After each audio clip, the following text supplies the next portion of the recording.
Ada dua pendapat ulama. Yang pertama, sahar itu adalah 15 menit menjelang azan subuh. Itu waktu sahar. 15 menit menjelang azan subuh itu adalah sahar. Nah, sebisa mungkin di waktu-waktu itu yang kita lakukan adalah memperbanyak istighfar. Karena di waktu-waktu sahar itulah salah satu tempat mustajabnya berdoa.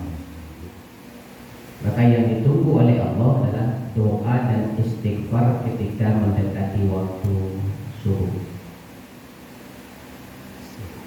Yang kedua, sahar itu dalam pendapat ulama yang kedua adalah 30 menit menjelang azan subuh. Di pendapat kedua mengatakan setengah jam atau 30 menit menjelang azan subuh. Nah, ini masalah waktu yang Allah sebut dengan sahar.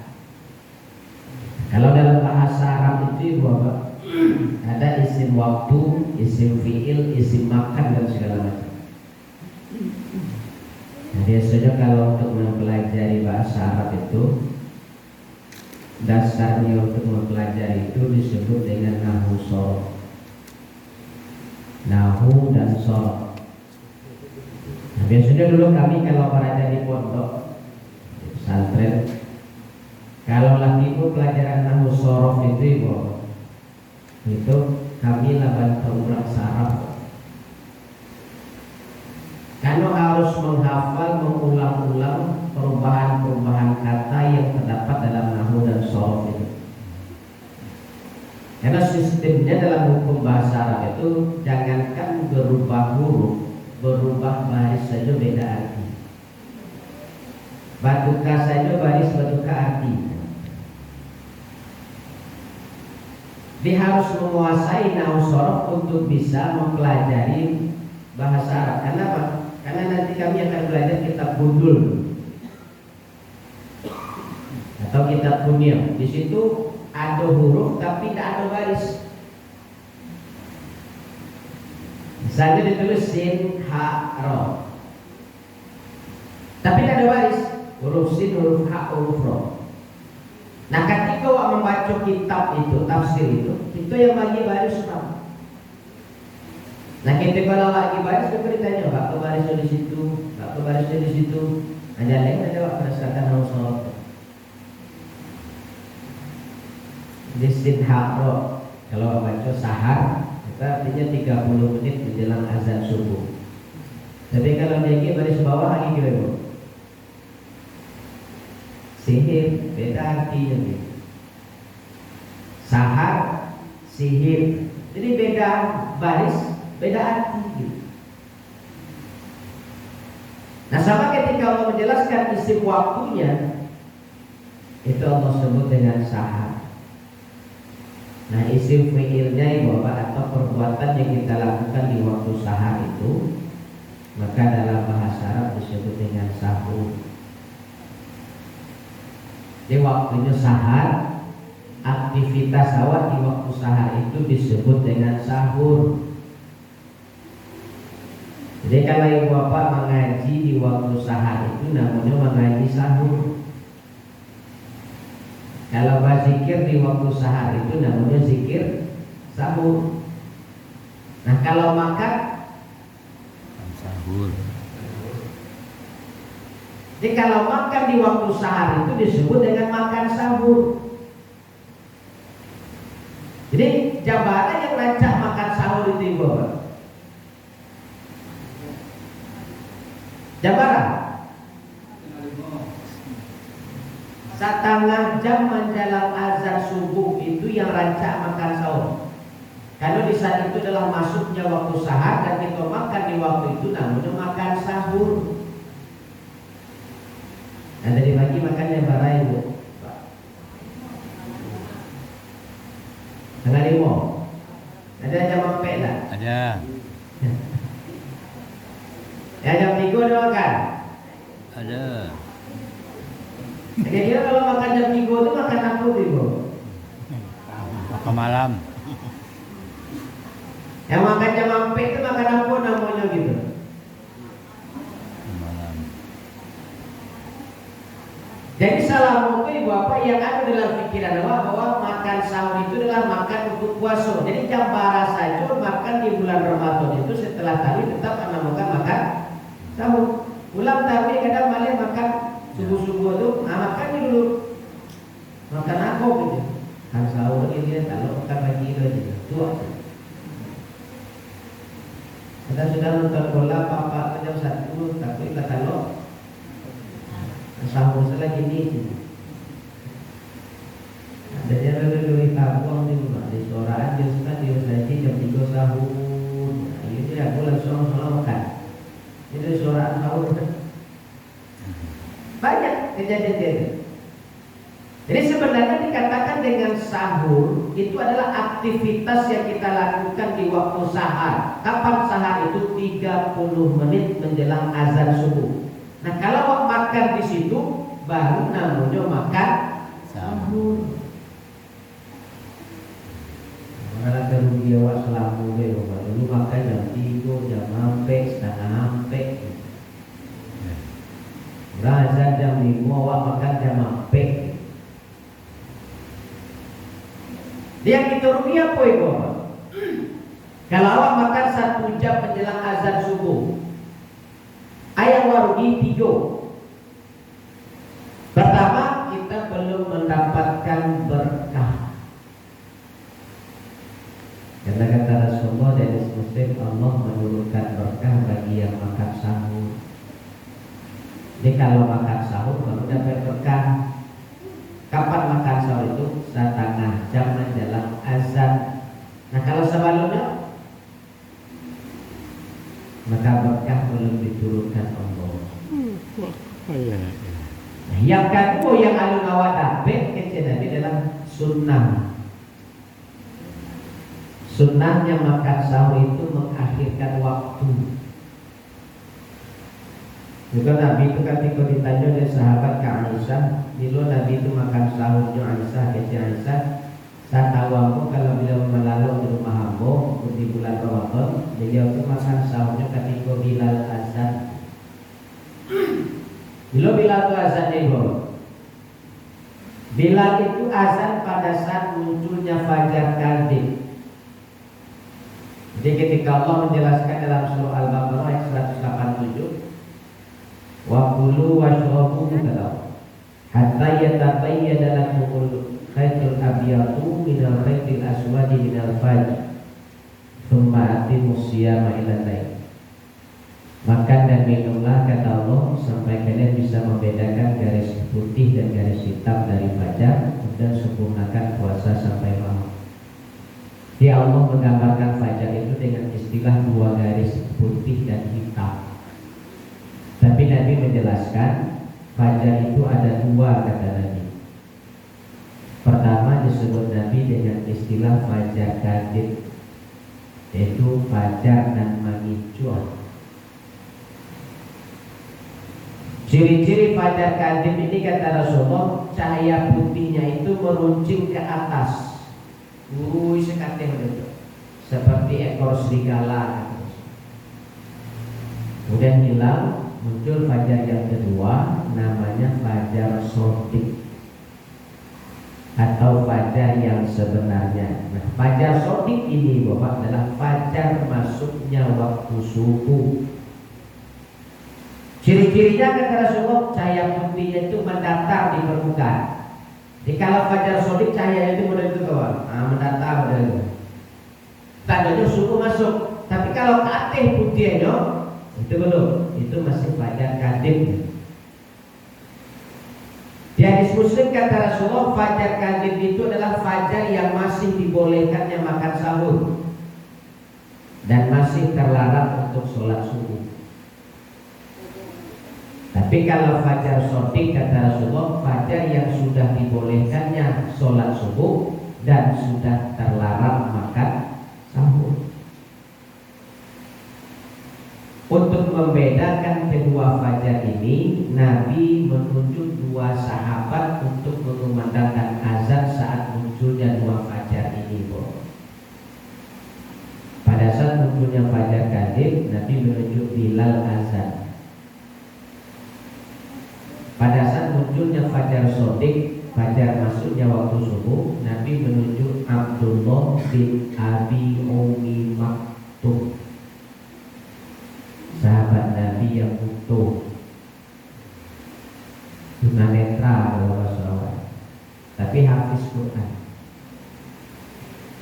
Nah kata Rasulullah, apabila kalian mendengar Bilal mengumandangkan azan, maka lanjutkan makan sahur kalian gitu. Tetapi kalau Umi Maktum yang mengumandangkan azan, maka berhentilah karena sudah masuknya subuh.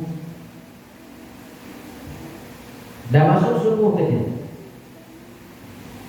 Nah berapa lama jarak antara Bilal azan dengan Umi Maktum azan di bawah?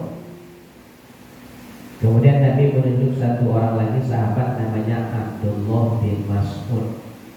Tugasnya ibu bapak membacakan 50 ayat dengan irama murattal. Tidak terlalu cepat, tidak terlalu lambat.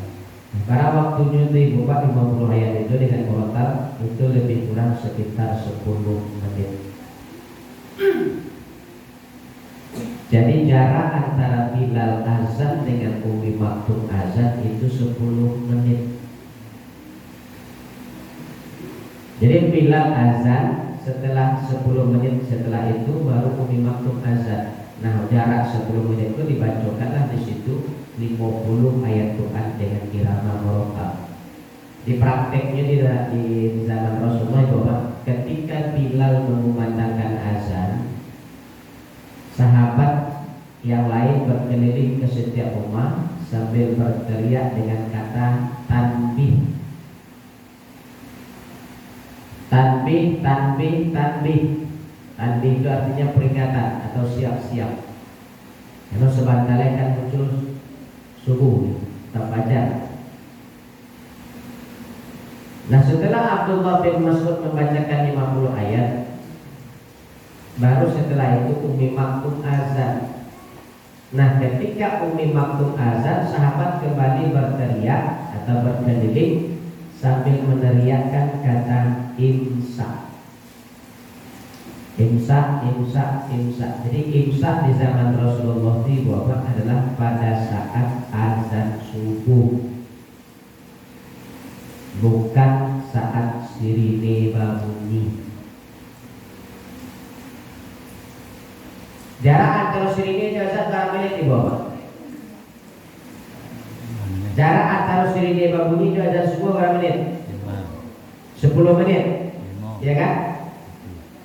10 menit menjelang azan subuh dibunyikan sirine. Nah dulu di zaman Nabi 10 menit menjelang azan subuh itu Bilal yang azan. Kejadian Nabi kalau Bilal azan lanjut makan sahur.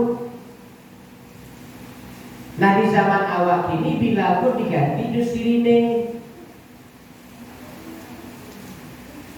Jadi kalau di zaman Nabi Bilal azan lanjut makan sahur, berarti kalau di zaman awal ini begitu sirine bunyi berhenti, lanjut makan sahur. Karena kan Bilal diganti di sirine dia. Kan Bilal tuh azan 10 menit menjelang azan subuh. Nah kini 10 menit menjelang azan subuh di zaman awal diganti di sirine. Jadi kalau di zaman Nabi kecil Nabi Bilal azan lanjut makan sahur, berarti kini di zaman awal begitu sirine bunyi lanjut. Awak ayo Pak. berhenti, Begitu sirine bunyi Pak. berhenti. Berarti. Jadi ada kesalahan penulisan istilah di imsakiyah. Seharusnya 10 menit menjelang azan itu bukan imsak, tapi tanbih, persiapan. Baru di waktu azan subuh itu jadwal sholatnya di subuh itu garis bawah imsak. Itu yang pas kalau sesuai di zaman Rasulullah. Karena pada saat sirine bunyi itu, di situ baru munculnya fajar kadib. Fajar kadib itu fajar yang masih dibolehkannya makan sahur gitu. Berarti ketika sirine itu bunyi, berarti waktu yang masih dibolehkannya makan sahur. Makanya ketika ditanya oleh sahabat bilang Nabi itu makan sahur Aisyah pada saat Bilal azan Nabi baru mulai makan. Nah kalau di zaman awak begitu sirine bunyi Nabi baru mulai makan. Awak malah lagi jangan berhenti. Nah, malah tambah di awak. Karena sunnahnya makan sahur itu mengakhirkan waktu. Makanya Nabi makan ketika Bilal azan 10 menit menjelang azan subuh Nabi makan. Tapi kalau Nabi makan 10 menit bisa Pak, karena makannya kurma. Hadis Muslim kata Aisyah Nabi itu makan sahurnya 7 butir kurma. Apa 1 sendok minyak zaitun.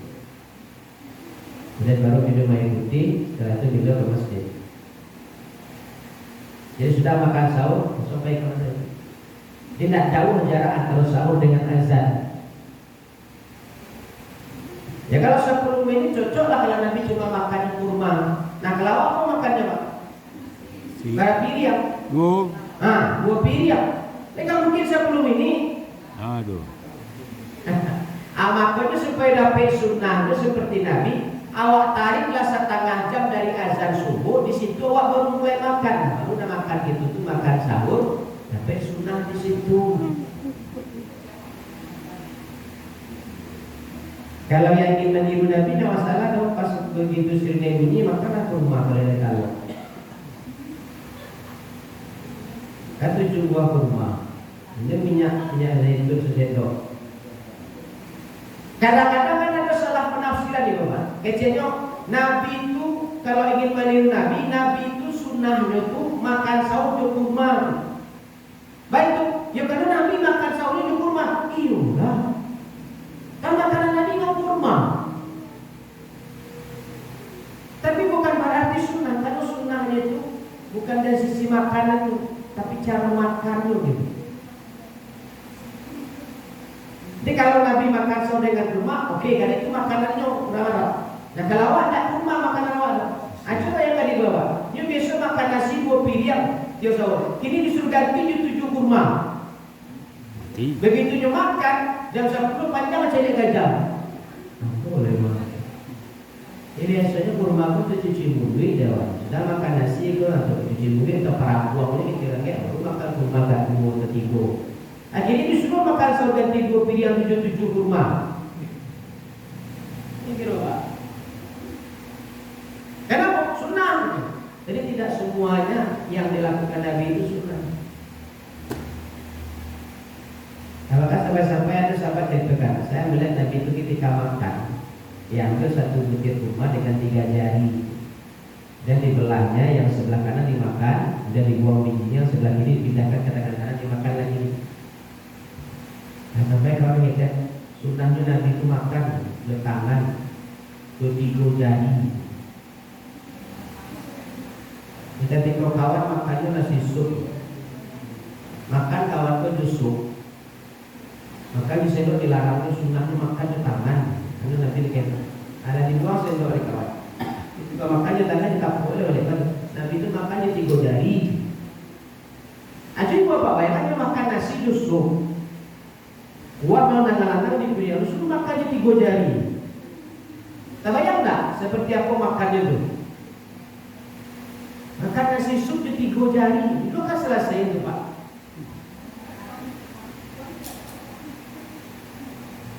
Kalau menerjemahkan hadis tidak pakai logika, Nabi itu makan di 3 jari. Iyalah makan Nabi kan kurma. Makan awak nasi. Apa kecilnya makan itu sunnah menunjuk tangan di 3 jari. Apabila keselasanya makan nasi di 3 jari. Jadi bukan sunnah makannya di 3 jari, tapi ketika nyo makan kurma, tirulah cara makan Nabi baru dapat sunnah. Ketika ibu bapak makan kurma, pakai sunnahnya Nabi dengan apa? 3 jari. Itu diterjemahkan Nabi itu makan di 3 jari. Kita carinya makan Nabi apa makan ini apa? Kawan makan di 3 jari makan nasi pakai kuah tuh. Itulah selesai kawan makan dia. Kadang-kadang menerjemahkan itu tak menggunakan logika.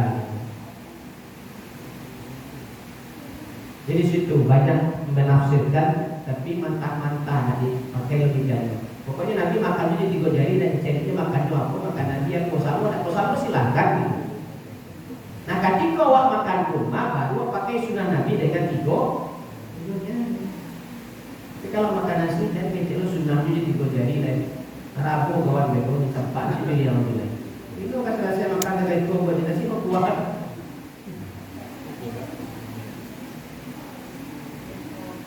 Jadi karena awak tak bisa meniru cara Nabi makan 10 menit selesai karena makanan Nabi cuma makanan awak beda, makanya itu tetap mendapatkan sunnahnya tarik setengah jam ke bawah. Maka baru situ kita mulai makan itu disebut dengan makan sahur dan itu dapet sunnah.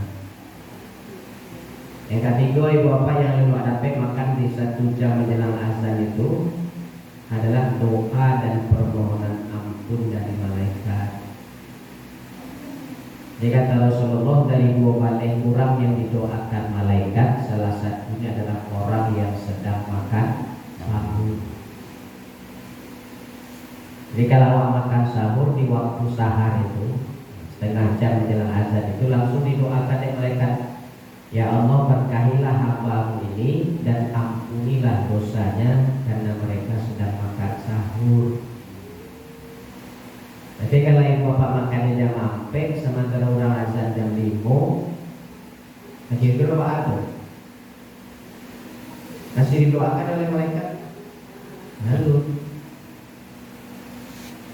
jadi makanya bapak, kalaupun besok pagi, kalau hari itulah terlanjur makan jam 4 atau setengah 4, masih ada 26 hari lagi kamu kok.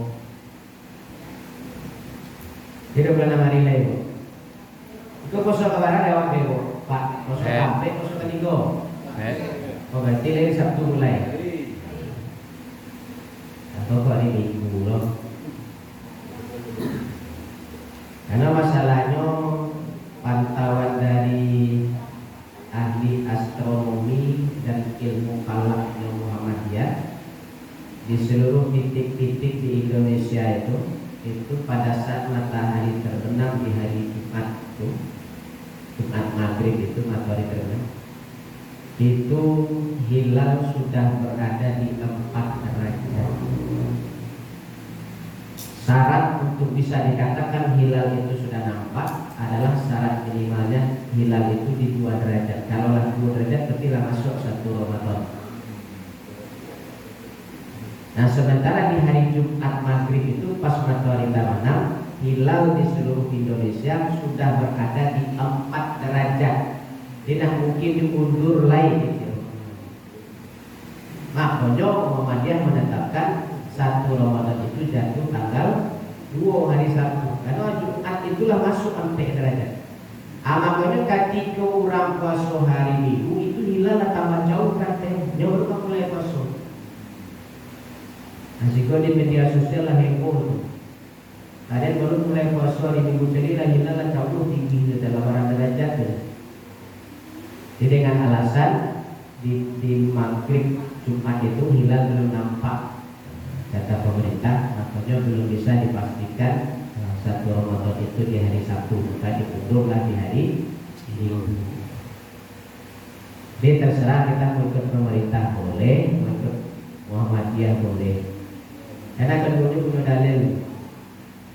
Kalau untuk yang berdasarkan Muhammadiyah ini patokannya ke hadis Muslim kata Rasulullah, kalau mayoritas masyarakat di tempatmu sudah berpuasa, maka kalian ikutilah yang mayoritas itu. Lalu Rasulullah waktu. Nah, rata-rata di Padang atau Sumbar lain tempat mayoritasnya apa? Mayoritas orang di Padang apa ibu? Muhammadiyah. Muhammadiyah rata-rata di Padang 80% kota Padang itu Muhammadiyah. Makanya orang-orang itu di Padang itu mulai puasa orang sadar. Makanya kalau kita ikuti tidak masalah, tidak ada dosa begitu. Dan kalau kita ikuti pemerintah juga tidak ada dosa bagi kita mengikuti. Karena hilal itu kata Nabi adalah hilal yang berlaku di daerah setempat. Nah kebetulan ketika diliput langsung ke Makkah, ternyata tanggal 1 itu Makkah mulai tarawih loh. Jadi Masjidil Haram, di Masjid Nabawi tarawihnya tanggal 1 itu malam. Kamu coba kalau yang tarawihnya dari Jumat malam itu berarti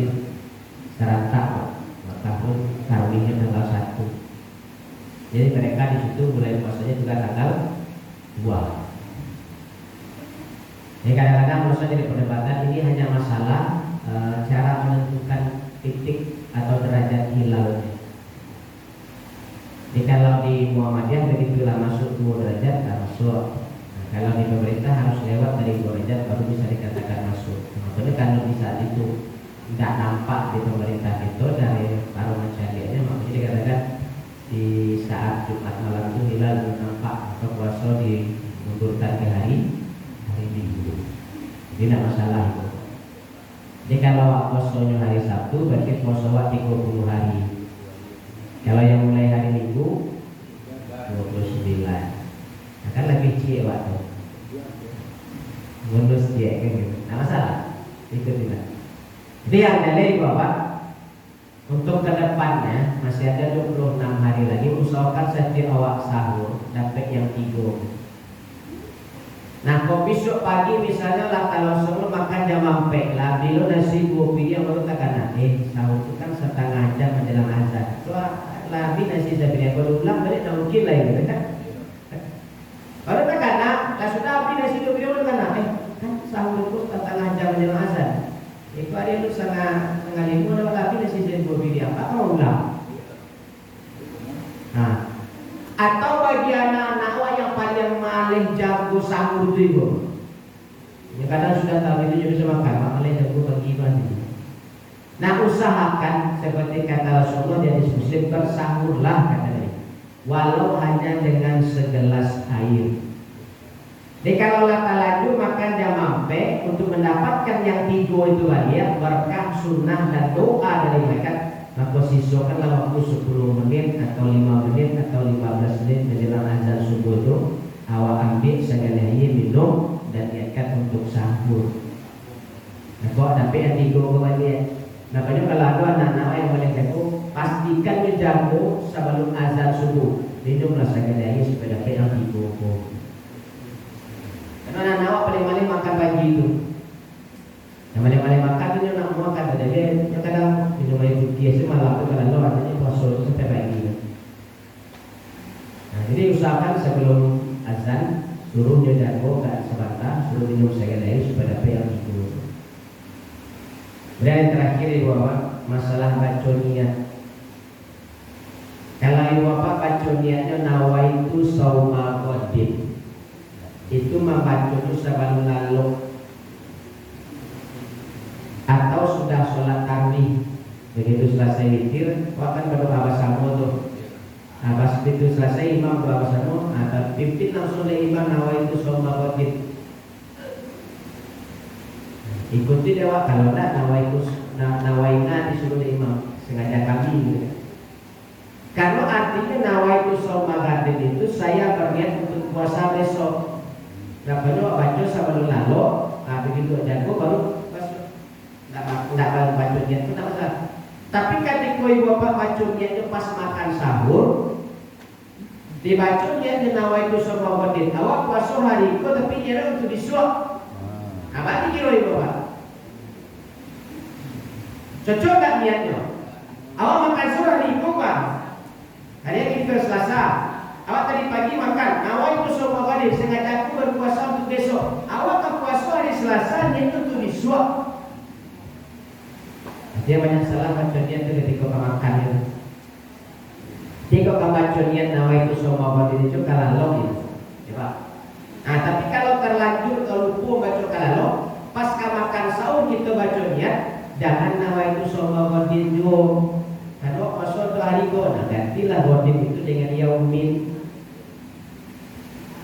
Nawaitu sauma yaumin, sengaja aku berpuasa untuk hari ini. Dan qadim itu lagi kalau subuh tu lagi setengah 5 makan. Nah, masuk hari Selasa, hari Rabu tu harus maksudnya besok ke besok itu niat apa soal ini tu tak ada dong. Hari besok tiba hari dia baca itu besok lalu ada di luar pasal hari kau yang niatnya besok ke besok ada. Dia malaikat tu aku ke catat tu hari kau gua kata malaikat. Pasal niat tu besok aja. Aku dulu lah besok ni. Begitu besok baca dia ni sengaja aku pasal besok. Besoknya boleh tu ini di luar malaikat. Bingung malaikat catatnya kok niat itu bisu, aku ini kosong kimia gitu mereka. Jadi hati-hati dulu Pak. Sakitnya tapi batal. Kalau bingung-bingung bersoraknya bersorak lah. Aku berniat puasa hari itu selesai. Ya Pak. Jadi kalaupun pakai niatnya yauma khotin itu atau sauma khotin itu maksudnya kalau kami dulu di kampung-kampung ibu bapak sudah tarawih bersama itu kan berdoa bersama tuh dipimpin di imam di buku sudah doa bersama ditutui imam langsung dengan nawaitu itu. Nah diikuti di jamaah bersama itu. Baru pulang sudah. Ya, kalau nyiwa kayak itu tidak masalah. Sudah imam itu berdoa, lah tutuinya doanya walaupun dibaca kita ya. Buat niat dari bapak, nawaitu sama kita ikuti kita di jamaah. Atau pulang balik. Besok 3 bismillah kan? Dirancangnya kayak itu kalau di kampung-kampung dulu kayak itu bukan niat dari bantu sampai imam pun membantu niat. Ya kalau besok ke ibu yo aja, betul kan niat itu sama aja. Nawai itu semua kan ikutin cuma satu min pulang. Kalau namuh Pak, setiap malam sudah kami sudah mikir niat pulang lain. Bisa tinggal makan tu lewat lagi. Nah, ada diragukan ibu Pak? Ya Pak. Hari itu kan hari Jumat maghrib. Ya. Kan sama dengan kalau itu sama dengan sudah. Iya, karena ada dua versi di situ Pak. Kalau waktu sesi hijriah memang dibacanya malam kalalu karena malam maghrib itu lah ganti hari sebenarnya. Cuma sebagian ulama mengatakan besoknya itu adalah setelah tidur. Jadi kalau baca niatnya sebelum berbuka kan tak pas dulu dibuka begitu. Nah makanya dianjurkan oleh ulama untuk dipercepat baca doanya sebelum tidur gitu.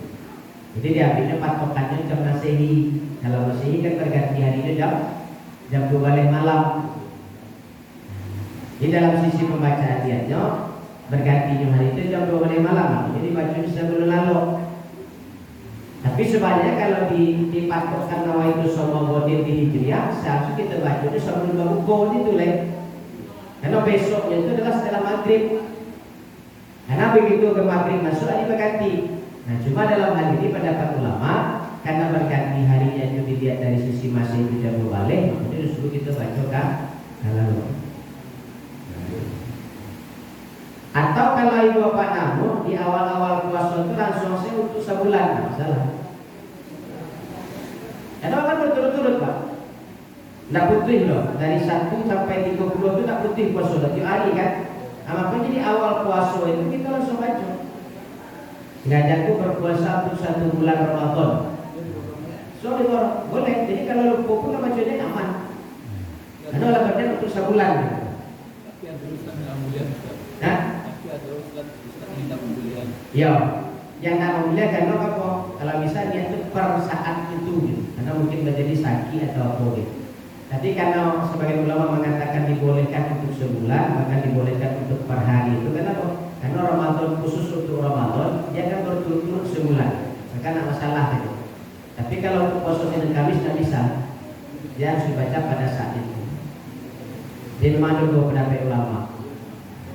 Tapi kalau niat boleh bawa, nah bacalah setiap hari. Ah, tapi ketika waktu makan sahur itu jangan niatnya dengan motif lagi. Tapi bacanya yaumin. Jadi sebagian ulama mengatakan kalau misal pakainya nawaitu sama motif itu sebelum tidur. Masih ada ya Bapak? Mungkin dengan kita orang yang berkumpul ya, makanan masih bersisa. Dalam agama kita mubazir kalau kita habiskan boleh. Kalau lunasan Pak? Ya. Kalau lunasan apa tuh? Tapi kalau azan kan masih bersisa. Kalau azan tidak bisa. Tapi mubazir itu kan.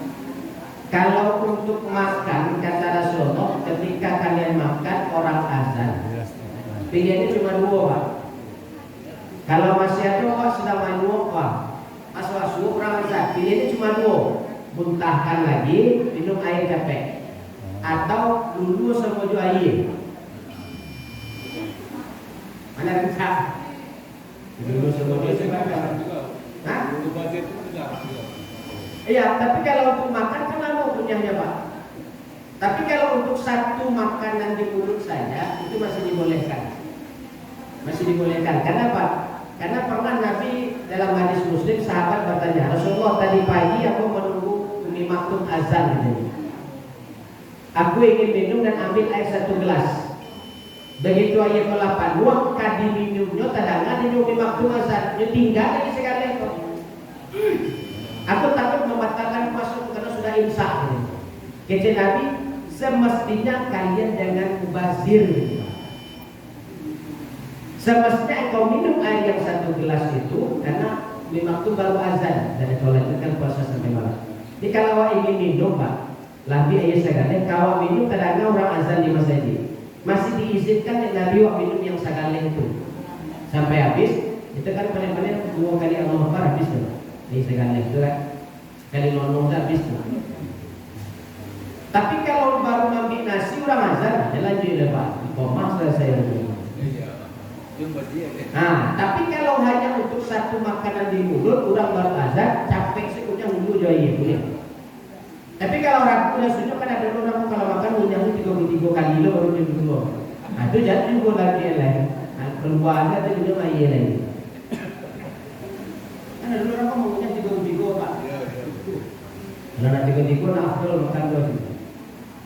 Jadi lama makannya jam sampai jam 5 udah selesai. Karena setiap suara itu punya 33. Jadi makan tuh mesti jaga agak gitu ya. Ya. Kalau Ada makanya ada azan pertama, ada azan kedua itu Pak. Azan pertama itu kalau sedang makan berarti itu 10 menilai itu di zaman Nabi. Nah ketika di zaman awak di situ bunyi sirine, awak sedang makan berarti wae berarti 10 menilai ke azan subuh. Ada capek makan yang supaya nasi itu habis sebelum orang azan. Nah itu gunanya sirine itu. Tapi itu bukan imsak, tapi peringatan. Nah tapi penulisan imsakiah itu yang salah juga ya. Imsak di situ. Jadi di zaman Nabi imsak itu pada saat azan subuh. Makanya udah peringatan sebelumnya 10 menit sebelumnya. Nah di zaman awal peringatan itu dibunyikan sirine. Jadi kalau lagu bunyi sirine siap-siap lagi kalau sedang makan. Nah berarti 10 menit lagi azan subuh. jadi pandai-pandai lah Pak Ustaz ya. Ambil nasi itu mesti jaga agak. Nah Jangan main onggok-onggok. sekete ulang dan cuci. Maka ada waktu. Hilang mubazir ini. Masih ada yang bawa? Tuh.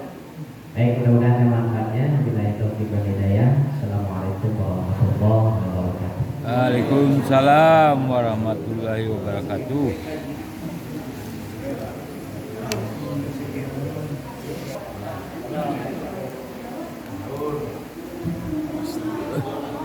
Berebutlah orang semua.